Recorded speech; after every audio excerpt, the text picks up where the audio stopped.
Ini juga cara defense mechanism.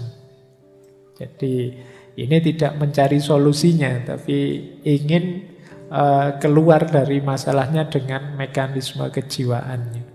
Ada lagi yang reaction formation. Reaction formation itu melakukan perilaku yang berlawanan. Jadi misalnya reaction formation itu kamu suka seseorang itu kok dia rasanya cuek, kamu melakukan reaction formation. Kayak kamu benci padahal kamu seneng. Tiap hari dikritiki, terus tiap hari dipermasalahkan, terus itu sebenarnya menunjukkan kamu perhatian, kamu senang. Ini namanya reaction formation. Nah, berhadapan dengan problem-problem yang saya jelaskan di atas, reaction formation itu yaitu tadi menunjukkan perilaku yang sebaliknya. Harusnya senang menampakkan benci, harusnya benci yang ditampakkan senangnya. Ini juga sering jadi pelarian. Ada juga yang pakai defense mekanismenya projection. Projection itu mengatributkan sesuatu pada orang lain. Jadi aslinya sih kamu tertarik pada orang itu, tapi terus karena dia nolak terus kamu sebut, itu orangnya ndak baik kok orang itu. Nah, jadi aslinya kamunya, kayak kemarin saya bilang itu, saya lupa di sesi sebelumnya ya. Ketika ada sesuatu yang kamu ingin raih dan tidak berhasil, kamu sebut sesuatu itu sebagai tidak menarik. Nah, mungkin juga kritik-kritik terhadap dunia sosial, terhadap dunia media sosial juga itu kamu melakukan projection semacam ini. Jadi kamu labelkan keluar, iya sih saya tidak bisa berhenti bermain medsos, tapi medsos saya itu medsos yang penuh manfaat loh Pak. Nah, alasanmu begitu. Wong saya tidur aja HP saya ngaji loh Pak. Solawatan loh Pak. Kamu alasanmu menurut kamu. Jadi kamu tahu sebenarnya kamu itu tidak banyak melakukan yang buruk-buruk, tapi kamu proyeksikan ke lain bahwa tidak juga, saya juga melakukan yang baik-baik juga kok. Ya biar aja HP-mu yang nanti masuk surga duluan. Terus displacement. Displacement itu mengalihkan dorongan pada yang lebih lemah. Ini displacement. Saya pingin sih Pak untuk menyelesaikan problem, saya tidak terikat HP, saya medsosan yang baik-baik saja. Tapi kan tugasnya pemerintah Pak itu untuk blokir-blokir untuk itu. Saya tinggal jalan saja. Ini namanya displacement. Ada sasaran tembak yang mudah, yang membuatmu jadinya tidak bertanggung jawab. Ya salahnya sendiri Pak. Harusnya kalau tidak boleh ya diblokir saja. Kalau masih ada ya saya main. Ini namanya displacement nantinya. Kamu melarikan diri dari problemmu. Ada lagi regression. Kalau regression ini mundur sebentar. Ya sudahlah Pak, saya tidak main HP lagi, tidak main itu lagi. Tapi yo untuk komunikasi kan tetap Pak. Nanti biasanya kalau sudah begitu balik lagi. Awalnya sih niatnya komunikasi. Nah, itu saya tidak main aneh-aneh lagi, pokoknya HP itu. Itu biasanya tidak bertahan setengah hari. Begitu ada iklan FYP, kamu sudah gatel, ingin buka sudah. Nah, itu namanya regression. Ada lagi sublimation. Sublimation itu mengalihkan. Jadi, wah, saya gantilah biar tidak asik main HP terus.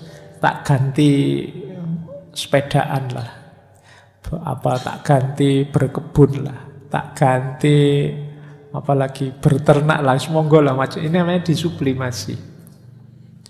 Kayak kemarin waktu pandemi kan kalian aktivitasnya kurang, diganti apa saja untuk ngisi waktunya.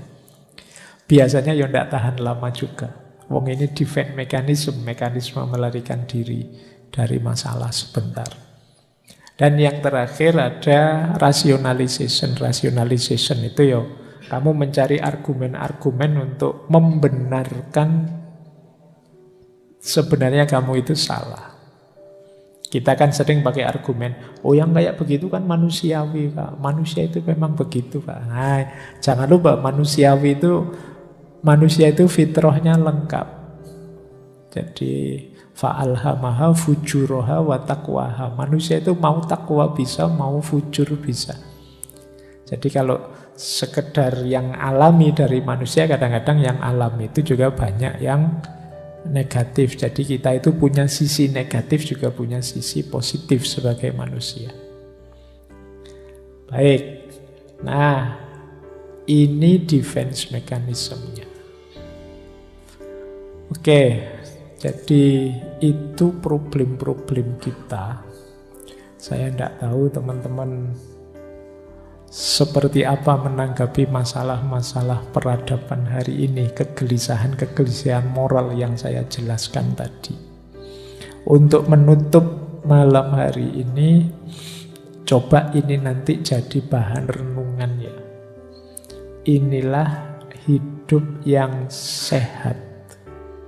Hidup yang sehat secara batin ya, secara spiritual. Kalau hidup sehat yang fisik, teman-teman mesti sudah ngerti. Nanti tolong ini jadikan standar. Apakah problem-problem tadi yang saya sebut banyak macam-macam tadi mampu tidak membawa kita ke sini? Jadi yang pertama, hidup sehat secara spiritual itu adalah hidup yang penuh makna dan sadar tujuan. Ayo teman-teman tanyakan pada dirimu, hidupmu ini untuk apa? Tujuannya mau kemana? Ini namanya aspek meaning. Mulai tanyakan itu, kemudian coba dicek semua fasilitas, semua yang kamu mampu kamu miliki, kira-kira sudah atau belum kamu gunakan untuk mencapai tujuanmu.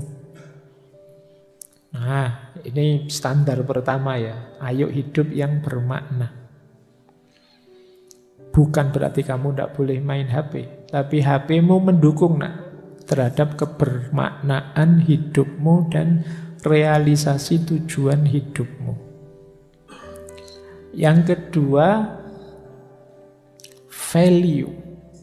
Value itu hidup yang menghargai kepercayaan dan tatanan, hidup yang punya standar. Ini baik, ini buruk, ini indah, kalau itu tidak. Ini namanya value. Kita diminta untuk hidup ini punya nilai.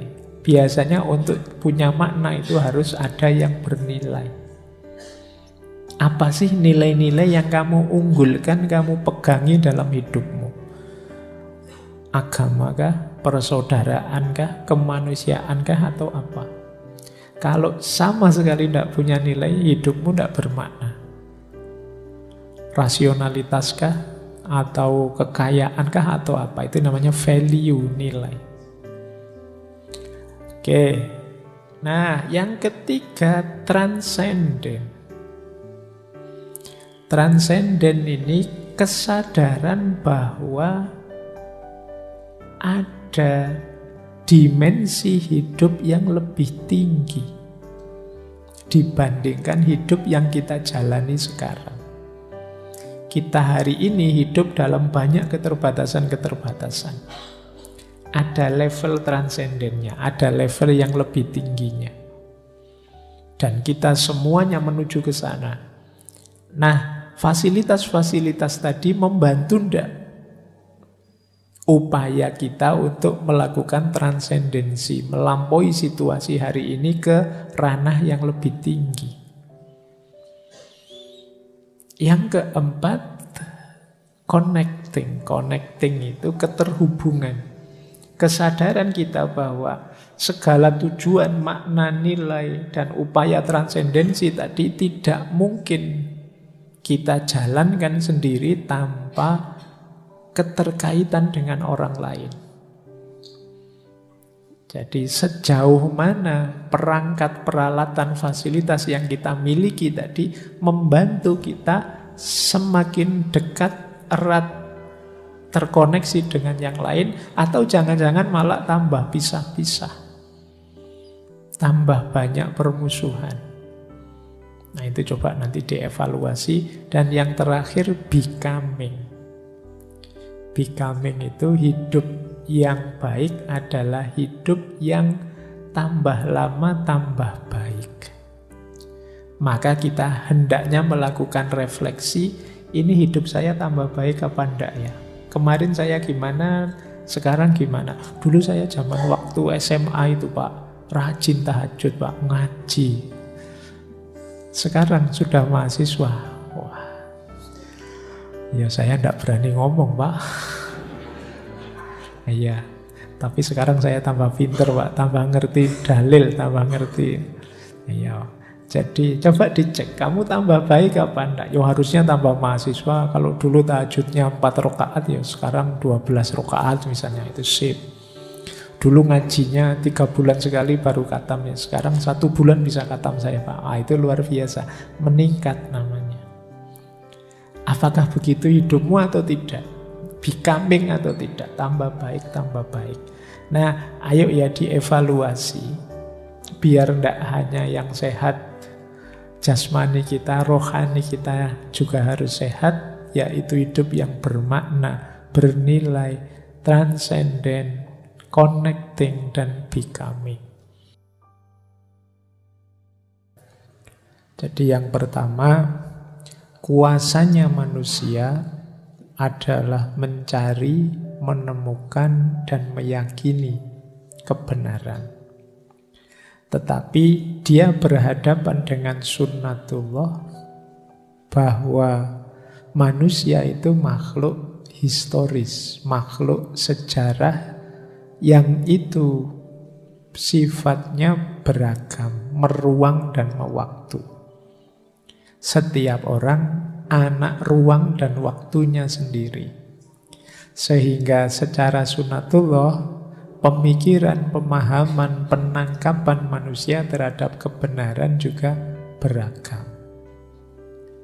Jadi setiap kelompok, setiap orang yakin bahwa kebenarannya itulah yang benar. Dan tidak masalah, ya karena setiap orang yakin dengan kebenarannya, makanya kebenaran itu sifatnya plural, macam-macam. Dari sisi sosiologisnya, loh Pak, yang benar, yang sejati itu loh Pak, yang hakiki ya.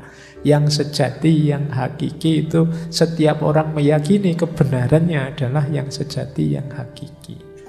Di level sosial, seperti tadi saya bilang, Al-Quran pasti benar, agama kita masing-masing pasti benar, tapi pemahaman kita, penangkapan kita, penafsiran kita tidak pasti benar.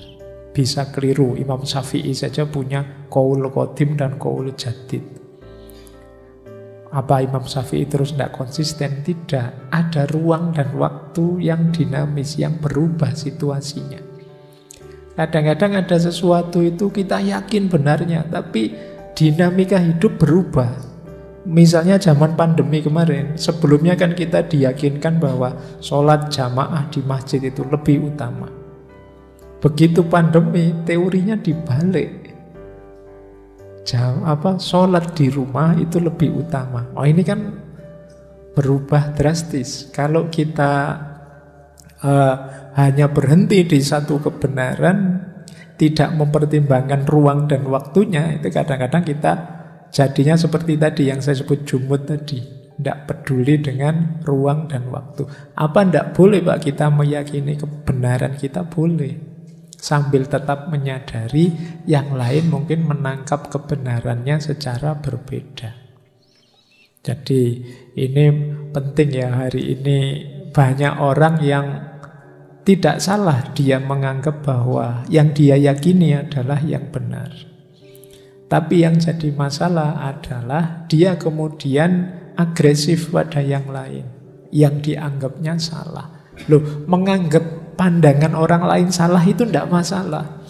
Loh, karena saya anggap pikiranku benar, berarti yang lain salah. Menurutku itu tidak masalah.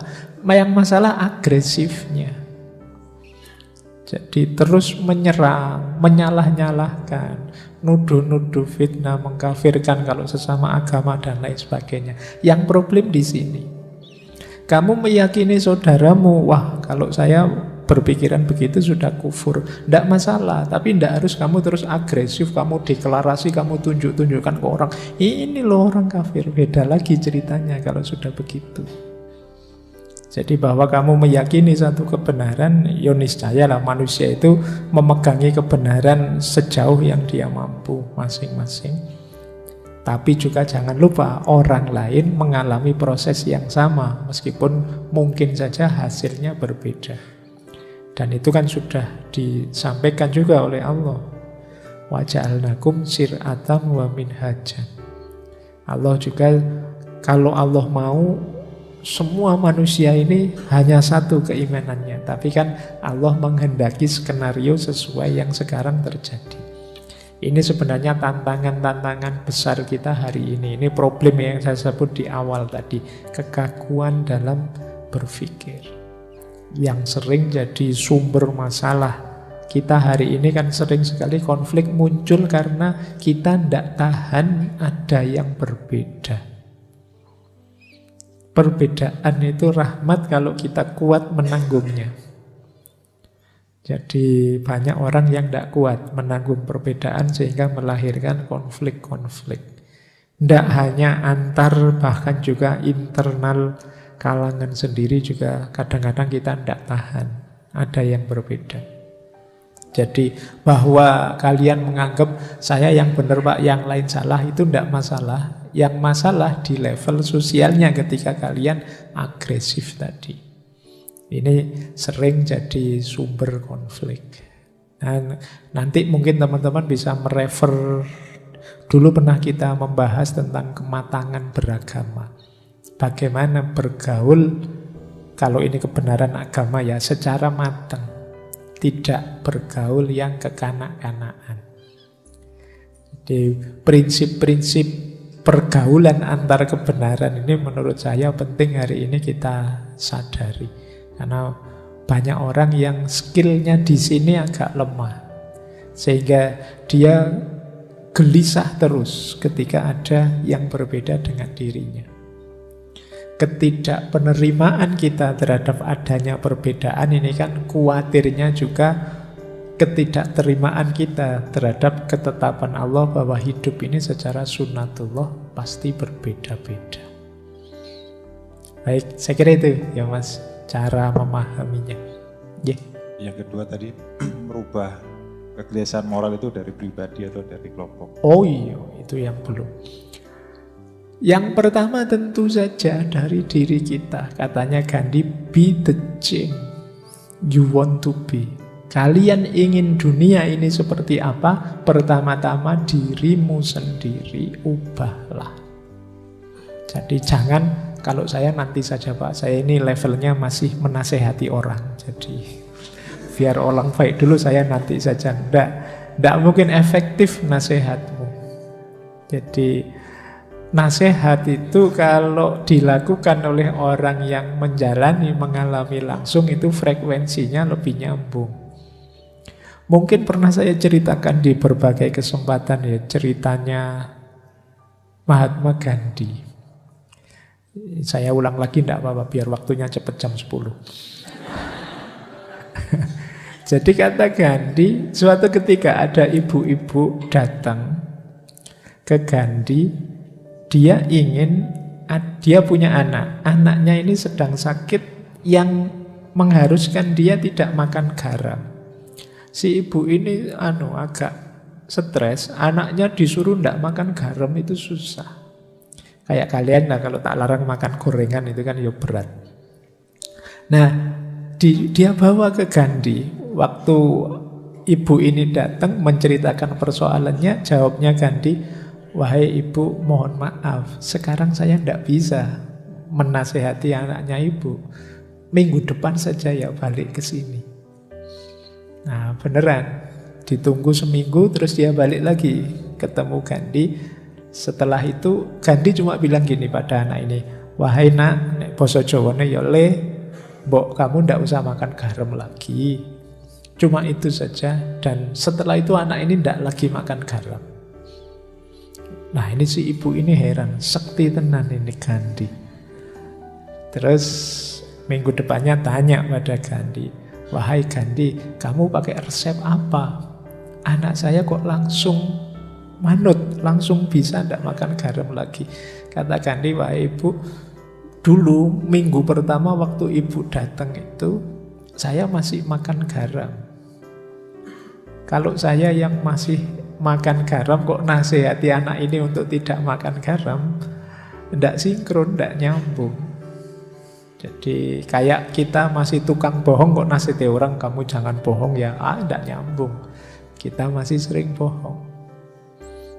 Nah setelah itu Gandhi puasa, tidak makan garam seminggu itu, akhirnya ya bisa menasihati anak tadi. Jadi perubahan kebaikan yang saya pakai teori macam-macam tadi tentu saja diawali dari diri kita.